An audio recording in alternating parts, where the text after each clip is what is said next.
സൗന്ദര്യം വഴിഞ്ഞൊഴുകുന്ന അമ്മപെങ്ങന്മാരെ, എന്റെ ആരാധകരെ, ഞാൻ പാടുന്നതിനിടയ്ക്ക് പൊന്നാട, ജണ്ട്, റീത്ത്, ഹാരം, നോട്ടുമാല, നാരങ്ങ എന്നിവയൊക്കെ നൽകി എന്നെ സ്നേഹം കൊണ്ട് വീർപ്പൂട്ടിക്കരുതേ എന്ന് ഞാൻ അപേക്ഷിക്കുകയാണ്.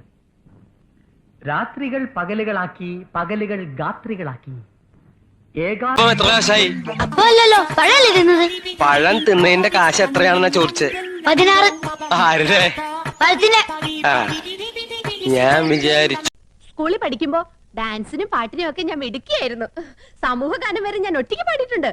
അന്ന് എന്നെ സിനിമയിൽ അഭിനയിക്കാൻ വിളിച്ചതാ. അന്ന് ഇതുപോലെ തടിയൊന്നും ഇല്ലായിരുന്നു. സീലിംഗ് ബ്യൂട്ടി എന്നാ അന്ന് എന്നെ എല്ലാരും വിളിച്ചിരുന്നത്. താത്വികമായ ഒരു അവലോകനമാണ് ഞാൻ ഉദ്ദേശിക്കുന്നത്. ഒന്ന്, വിഘടനവാദികളും പ്രതിക്രിയാവാദികളും പ്രഥമദൃഷ്ട്യാ അകൽച്ചയിലായിരുന്നെങ്കിലും അവർക്കിടയിലുള്ള അന്തർധാര സജീവമായിരുന്നു എന്ന് വേണം കരുതാൻ. ഞങ്ങൾ പോയിട്ട് ബാക്കി കാര്യങ്ങൾ അറേഞ്ച് ചെയ്യട്ടെ. അല്ല, നിങ്ങൾ എങ്ങനെ പോവും? ഓട്ടോ വിളിച്ചു പൊക്കോളാം. എന്തിനാ ഓട്ടോ? ഓട്ടം പോകാനുള്ള കാർ ഇരിക്കുന്നത്. മീറ്റർ കാശ് തന്നാ മതി. കയറിക്കോ. ശരി. ആ ജീൻസ് ഇട്ട 3 പേരും ഫ്രണ്ടിൽ കയറിക്കോ, ഒരാൾ ബാക്കിൽ കയറിക്കോ. സ്ഥലമില്ല. നിങ്ങൾക്ക് മനസ്സിലാവുന്ന ഭാഷയിൽ ഞാൻ പറഞ്ഞു തരാം. എല്ലാത്തിനും പറ്റുന്നുണ്ട്. മുകളിലേക്ക് മാങ്ങ പറയും, താഴേക്ക് ചെളികുത്ത്. മാങ്ങ പറി ചെളികുത്ത്, മാങ്ങ പറി ചെളികുത്ത്. മാങ്ങ പറിച്ചിട്ടേ ചെളികുത്താവും. ദർശനം ചെളി മാത്രം കുത്തിക്കൊണ്ടിരിക്കുന്നത്.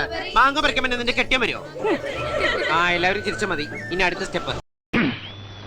കടലു കട കണ്ടു, കട കടലു കണ്ടു, കടലു കടയിലെ കടല കണ്ടു. രാവിലെ 8 മണി, ഉച്ചയ്ക്ക് 1:45, വൈകിട്ട് 4:40. സാക്കളെ, കേരള ഫയർഫോഴ്സിനും ഇവിടുത്തെ നാട്ടുകാർക്കും മണവാളാൻ സൽസിന്റെ പേരിലും എന്റെ വ്യക്തിപരമായ പേരിലും ഞാൻ നന്ദി രേഖപ്പെടുത്തിക്കൊള്ളുന്നു.